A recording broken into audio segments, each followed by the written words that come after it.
may nakita akong video na ang egg daw, it's good for the cats. Hindi naman for daily, pero parang treats. So, let's try if effective ba to sa mga pusa. Wala namang, walang sakit ang pusa ko, pero I want to give them, kasi vitamins daw ito sa kanila. So, let's try to give kung kakainin ng pusa ko ito. Since 3 naman sila, bibigyan ko siya ng isang egg. Sharing is caring.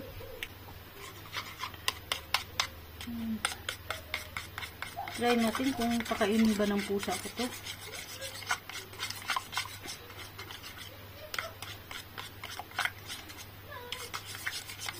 First time ko itong gawin sa pusa ko. Nakita ko lang. May video ako nakita eh. Kaya susubukan ko kung okay ba to sa kanila. If effective. Siyempre, unahin natin kay Casper kasi nakatingin na siya eh. Andito din si Sophie. I-try natin kung kakain ba sila. First time ko itong i-try eh. Ayaw ni Sophie. Hindi niya feel. Pero si Casper, buyos. Maganda din daw kasi ang eggs sa kanila. Very nutritious. Casper, buyog talaga ito sa Casper. Magiging daw yung mga pusa mo. Casper, sharing is caring. Ayan. Kahit paano tumikim naman si Sophie. Ayun, nag-lick na nga. Ayan, okay naman. Gusto nila. So, itry ko rin si Mika. Dalhin ko dito si Mika. Gusto nilang dalawa. Ayan, so kukunin ko si Mika. Ayan silang dalawa. Ayan, Casper. Kunin natin si Mika, Casper, para matry niya. Ang itlog din.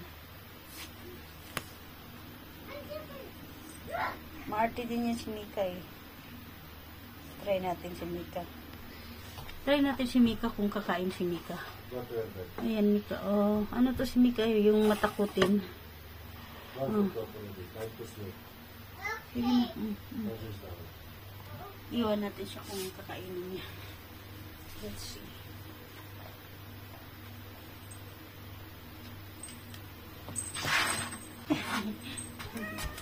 Hindi kumain.